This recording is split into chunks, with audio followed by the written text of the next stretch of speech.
Hello and welcome movie lovers. Hope you're doing well. In this video, we have brought for you. So, let's roll in. We first meet Violet, a woman who has had a very hard life. Her husband, Black, was cruel and controlling. One night, things got worse than ever. Black came home angry, hit her again, and pointed a gun at her. His face full of hate, he said, "You ruined my life." Then he did something strange. He gave her the gun and said, "If you've got the guts, shoot me." Violet stood there, shaking. Her hand trembled as she pointed the gun at him. Her voice broke as she screamed. But just when the moment became too much, now sense shift to 4 years later. Now a therapist, stronger, wiser, and cheerful women. That evening, Violet was with her son Toby when her sister Mian dropped by. "Don't forget your date, and please change," she joked. Violet laughed. After 4 years, she was finally meeting Henry in person, someone she'd been chatting with online for months. Mian, ever the supportive sister, smiled and said, "Not every guy is like your ex, sis. It's okay to move on. You deserve this." With Mian's encouragement, Violet slipped into a stunning dress. For the first time in years, she was leaving Toby at home with Mian. She kissed them goodbye and left for the rooftop restaurant. When Violet arrived, the view took her breath away, the city lights glowing below. She bumped into a man named Mark and dropped her phone. Flustered, she went to the bar and met Kara, a kind bartender. "This place is made for magical first dates." Kara smiled. Soon, an older man named Chad mistook her for his blind date, Jenny. After correcting him, they chatted and wished each other well. Just then, a man tried to flirt with Violet, but Kara stepped in and said, "She's already here for a date." Kara added, "That's John. He flirts with everyone." Chad's actual date arrived, and Violet checked her phone. Henry still hadn't arrived. Just then, she got an airdrop from DG Drop with a chilling message. She thought today would be the best day of her life, but it'll be the worst. Shaken, Violet looked up, and Henry arrived. He apologized for being late, and to her surprise, he had a gift for Toby. Jerry, the waiter, made them laugh, and Violet finally started to relax. While waiting for the food, Violet got a new airdrop message on her phone. It said, "Don't ignore my drops." She showed the message to Henry. He told her, "It could be anyone nearby. Airdrop only works when someone is close. Maybe someone is just trying to joke around."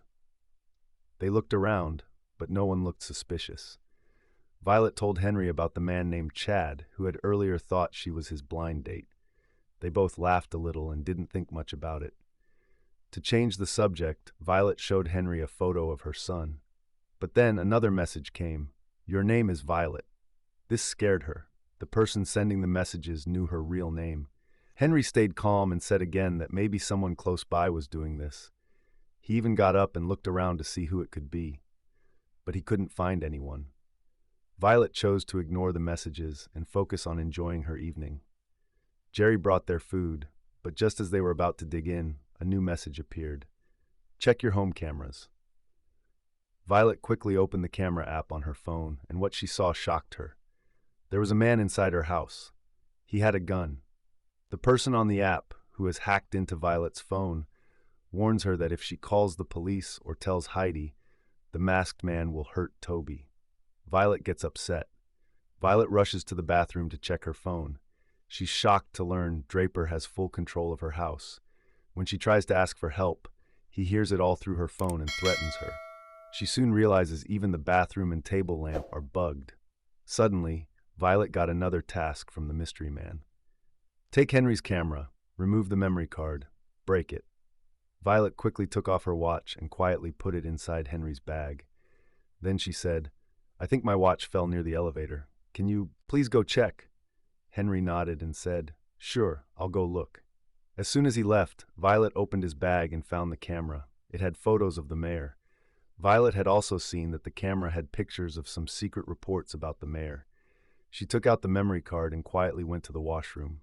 There, she broke the SD card into pieces and flushed it. Just then, another message came from the killer. He told her to open a small box nearby. Inside, there was a tiny bottle of poison. "Give this to Henry. Kill him," the message said. Violet was shocked. "No, I can't do this," she replied. But the killer sent another message. "You've killed someone before. This should be easy for you." That made Violet really sad. She looked at herself in the mirror, feeling broken. Then she walked out of the washroom and went toward the front desk near the elevator. There she asked the receptionist, "Did anyone request a special table for me and Henry before we arrived?" The receptionist smiled and said, "I'm helping another guest right now, but I'll check and let you know." Then she walked away with a customer. Violet saw a computer there and thought of calling the police. But as soon as she opened the browser, another message popped up. "I can see you. Don't even try." Scared again, Violet gave up and went back. On the way, she saw Mark sitting alone, just like before. That made her even more suspicious. She walked up to him and asked, "Why are you still sitting here alone?" Mark replied, "I'm waiting for my sister, and you're on a date, right? You should go back to your guy. He looks bored." Violet gave a nervous smile and went back to the table, still thinking maybe Mark was the one dropping all the messages. Back at the table, Henry looked serious. "I think I should leave now," he said. "You should also go home to Toby." Violet felt bad and said, "I'm sorry. I don't want you to leave." Henry looked unsure and said, "You don't seem interested." He paid the bill and stood up to leave. But before he could go, Violet grabbed his hand, pulled him close, and kissed him. "I like you," she said softly. "Please stay." Henry smiled and agreed to stay. Then they both looked across the room and saw Chad's date getting angry at him. She shouted something, called him crazy, and stormed out. Chad just sat there, embarrassed. Violet and Henry laughed a little, and Jerry came back to their table. Henry said, "We're not leaving yet." Jerry looked excited and walked away happily. That's when Violet saw John playing the piano nearby. He was actually very good. She quickly came up with an idea. She wrote a short message asking for help on a $20 bill. "Please call the police." Then she folded the note and gave it to Jerry. "Can you put this in John's tip jar for me?" she asked. Jerry nodded and dropped it into John's tip box. John smiled when he saw the money and went back to playing the piano. Violet looked disappointed. She thought he didn't see the note. She tried to keep herself busy by asking Henry more about his job. "I take pictures for the mayor," Henry said. "Today was really busy, so I brought my camera bag with me." Then Violet started opening up about her past. She told Henry that her husband was a terrible man. After his death, the only reason she could move on was because of her son, Toby. While they were talking, Violet noticed something. John had stopped playing the piano. He looked at the $20 bill and read the message. Then he quietly stood up, stepped away, and made a phone call. After the call, he came back, took a sip of his drink, and went back to playing like nothing had happened. Then Jerry brought food for them. Inside Violet's food, she found something strange, her own $20 bill with a new message written on it. "You made a mistake. You will be punished." Violet froze. She quickly checked the live feed from her home cameras. She saw something terrifying. John had collapsed near the piano. At the same time, inside her house, the killer had found Mia. He hit her and made her unconscious. Now he was standing just outside little Toby's room.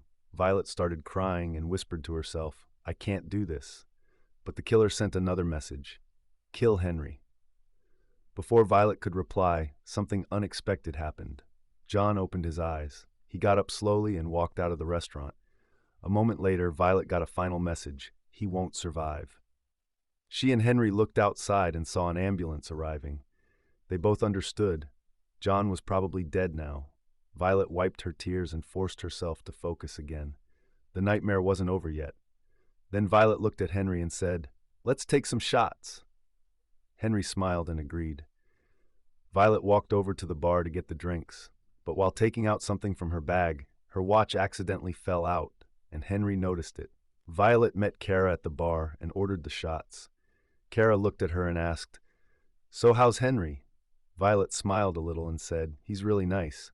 But Kara looked closely and said, "You seem kind of scared." Violet replied, "It's just, I haven't been on a date in a long time, so I'm a little nervous." Kara nodded and left. Then Violet thought about mixing the poison in the drink right there, but decided to wait until she was back at the table. When she returned, Henry was looking a bit upset. He handed Violet her watch and said, "It was in your bag, and you keep checking your phone or looking around. It doesn't seem like you're enjoying this date at all." Violet forced a smile and pretended to be happy, but Henry wasn't convinced. Violet looked at Henry and asked, "Why did you message me in the first place?" I was actually very scared in the beginning. Henry smiled and said, "Honestly, I don't even know. I'm new to dating apps. Most people write fake stuff about themselves, but your words felt real. I liked that." Violet looked down and said, "Bad things always happen to me. You don't know what I've gone through for my son." She got emotional. Henry gently held her hand to comfort her. They were about to take the shot together when Henry said he had to use the washroom and left. As Violet sat alone, she saw Mark sitting with his sister, and then she finally understood.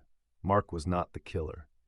Now sure of what she had to do, Violet took out the poison and quietly put it into Henry's drink. Somewhere, the killer was watching through a camera. He sent her a message saying, "Well done." Henry returned and was about to drink the poisoned shot when suddenly Violet spilled water on him. "Oh no, I'm so sorry," she said and started wiping his clothes. Henry laughed a little and went back to the washroom to clean up. Just then, Kara came over to clean the table. She leaned in and said, "I've been watching you. Sometimes guys try to blackmail or hurt girls. If Henry is bothering you, I'll throw him out right now."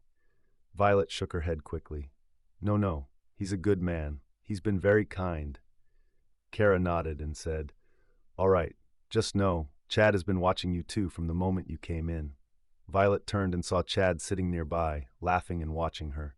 She walked straight to him with the drink in her hand and said, "Here, you drink this now." Chad smiled and refused. "I've already had enough to drink." Then he added something strange. "Also, I know your name, Violet." Violet froze. "I never told you my name," she said slowly. "You're the one sending me the drop messages, aren't you?" Chad nodded.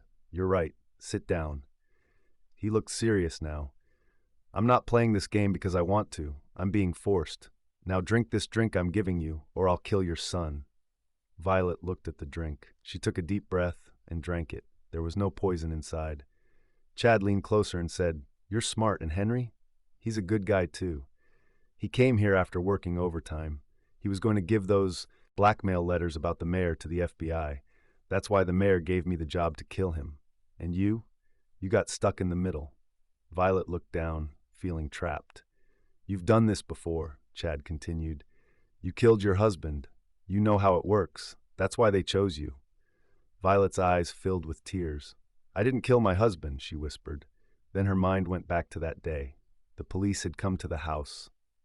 Black had gotten scared, terrified of going to jail. He started panicking, and then he had ended his own life. It was suicide. Violet hadn't killed him. Back in the present, Violet sat in silence.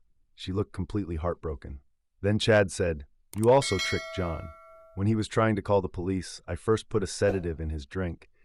Then I warned him that if he called the police, I would kill your son. So John came back to the piano and drank his poisoned drink, and that's how he died. Then a waiter brought Chad his favorite dish. He was very excited to eat it. Now all he had to do was kill Henry.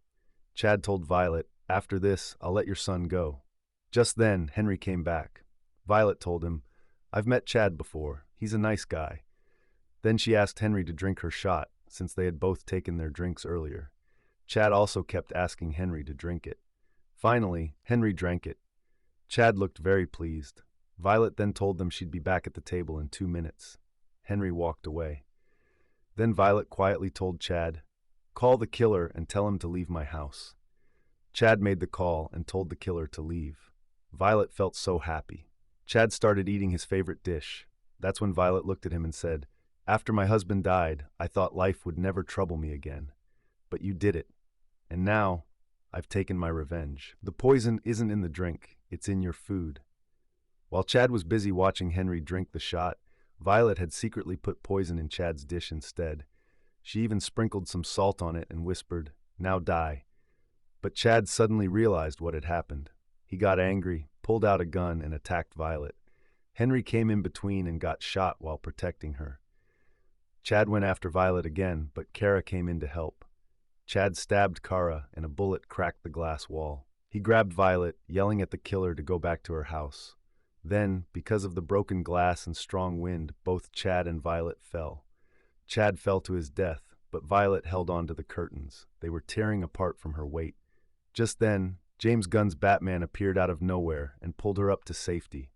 Henry, still hurt, told Violet, "Go home." take care of Toby. She saw that Kara was alive too. Then Violet ran downstairs, took Henry's car, and rushed home. Meanwhile, the killer had already reached her house. But Mian, the babysitter, attacked him and hid. Then the killer saw Toby. Just as he moved toward him, Mian broke a glass on his head. But the killer recovered and killed Mian. Then he went to find Toby, but Mian had stabbed him again before running upstairs with Toby.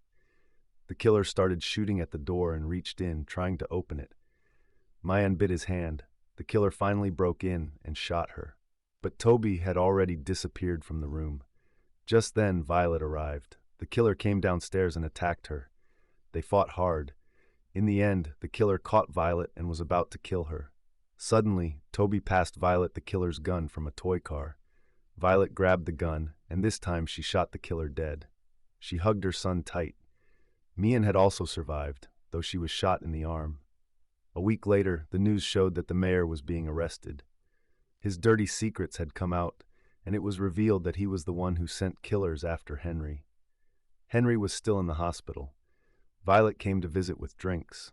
They were together now. She got a funny message from someone again. "You came wearing cheap clothes again today." It was from Mian. She was also in the same hospital recovering. She said, "I took a bullet for you, and you didn't even bring me anything." Violet laughed and handed her a drink too. Henry smiled and asked, "After a crazy first date like this, would you go on a second one with me?" Violet laughed and said yes. They both clinked their drinks and smiled. And that's how this amazing movie ends. Thanks for watching, and hope you have enjoyed this. See you in next amazing video. Till then, take care and best wishes, but don't forget to like and subscribe.